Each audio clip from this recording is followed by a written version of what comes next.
Welcome to Surrender School, Emotional Sobriety Workshop. Chapter 8, Accepting What Is. Hi, everybody. Welcome back. Good to see everyone. This chapter was very, very enlightening for me. Chapter 8, Accepting What Is.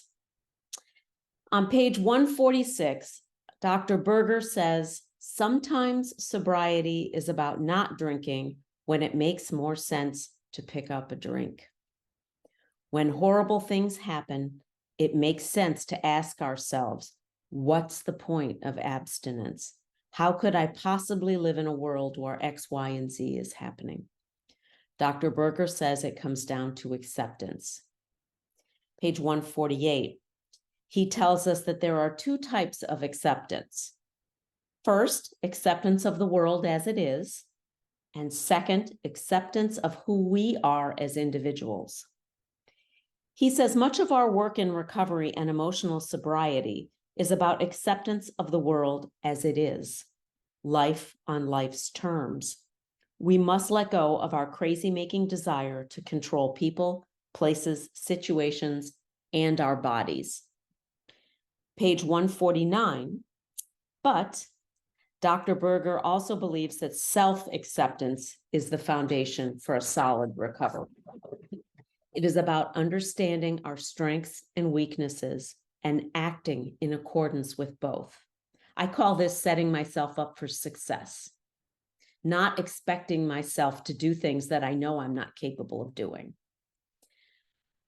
He also says we accept ourselves as we are, not as our false self tells us we should be. This means we can let go of those shoulds that put us under so much pressure, perfection. Self-acceptance is the basis for having a nourishing relationship with ourselves. When we are on our own side, we protect ourselves and we honor our integrity. And I think we have to ask ourselves, are we on our own side? How do you treat yourself? How do you talk to yourself?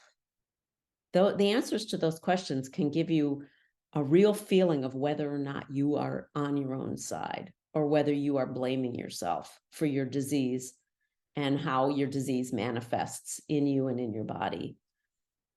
Page 150, Dr. Berger quotes Nathaniel Branden. Nathaniel Branden defines self-acceptance as the refusal to be in an adversarial relationship to ourselves. And I love that definition. Being in an adversarial relationship to yourself. I don't know about you, but I have been in an adversarial relationship with myself ever since I was 7 and became overweight. It was a constant adversarial relationship. I was the enemy. I was my own enemy. Page 150, self-acceptance requires self-support. Remember that. We support ourselves so we can learn from our mistakes rather than judge, criticize, or shame ourselves for not being perfect. And I think that this is what step 10 is all about. Step 10 is about learning. It's not about feeling ashamed that we engaged in this character defect yet again. It's about learning. It's about growing. It's about moving forward. It's about trying new behavior. And that to me is what step 10 is about. It's that win or learn kind of attitude. It's not win or lose. It's win or learn. What can I do better? That's how I try and look at this. Self-acceptance gradually gets rid of the shoulds of our false self. He says that self-acceptance is rooted in authenticity, integrity, and honesty.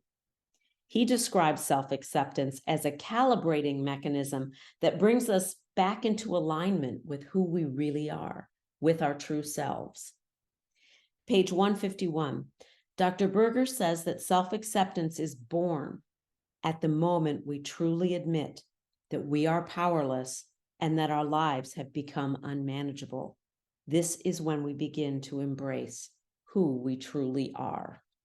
And I think that really is so difficult for compulsive overeaters and food addicts.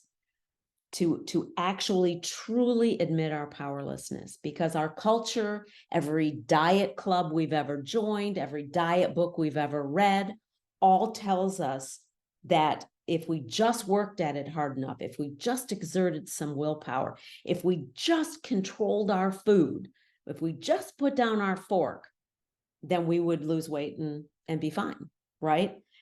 And so it's like this, the big book talks about lurking notions, that lurking notion that somehow we can control our food and everything will be okay.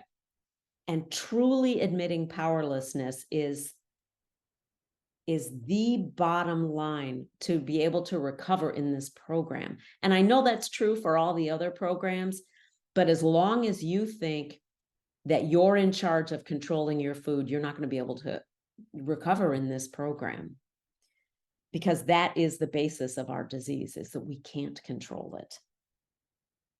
He tells us not to think of self-acceptance as something that just happens.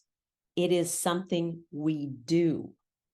Self-acceptance helps us accept reality as it is. Page 152. We resist self-acceptance mightily because it threatens who we think we should be. It threatens our false self. And remember, we believe our false self helps us feel safe in the world, right? We believe that all of these shoulds will help us get love, get acceptance, and help us finally belong. Page 154, resistance to self-acceptance must be addressed if we are to achieve any permanent change in our lives. Accept your resistance to your self-acceptance. I mean, really, ask yourself, are you really that awful? No, no one is. Well, a few people in history, but you're not one of them. Page 155. Self-acceptance is grounded in humility. We realize that no one is here on earth to live up to our expectations, and we aren't here to live up to the expectations of our false self. Our life doesn't need to be dictated by should demands.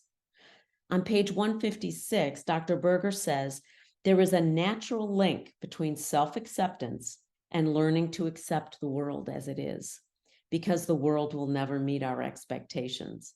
When we don't accept and align ourselves with reality, we try to control things that are not within our power to control. You will never eat half a piece of cheesecake. It'll never happen. Acceptance aligns us with reality, allowing us to find a way out of what is bothering us. Nathaniel Brandon believes that acceptance is the key to making any change. He says, I cannot overcome a fear whose reality I deny, and I cannot overcome a disease whose reality I deny. Page 157. The book example was extremely difficult to read. Charlene was the mom of a 12-year-old daughter who was dying of cancer. People in program kept throwing the acceptance passages on page 417 of the big book at her, which infuriated her, and rightly so. Dr. Berger reminds us that acceptance is something we do. And Charlene did it by expressing her pain, rage, and fear about her situation. That's what she had to do in order to accept it. He said that Charlene had an unconscious expectation that God would protect her from these kinds of situations and this kind of pain. Reality did not measure up to her expectation. But we can surrender these expectations if we face them, if we go through them, if we go through the feelings, the pain, the rage, the fear, the anxiety, the sadness, the grief, whatever it is. We must have a concept of a higher power that works in all situations and all realities. And that was very important for her to develop that sense of a higher power for herself in the situation that she was in. Page 163. Dr. Berger warns us against using spirituality as a way to rise above and avoid our emotional and personal issues. He quotes Dr. John Wellwood as saying that this is what's called a spiritual bypass, and it doesn't work. Charlene is a really good example of this. People were trying to spiritually bypass her pain by throwing page 417 at her. Her pain is every freaking parent's nightmare. And they wanted to get away from it and bypass it as quickly as they could. And they did it by throwing page 417 at her instead of letting her express her fear, her pain, her outrage, her grief, all of that stuff. Dr. Berger tells us resistance to acceptance generally comes from the idea that what is happening is not supposed to be happening.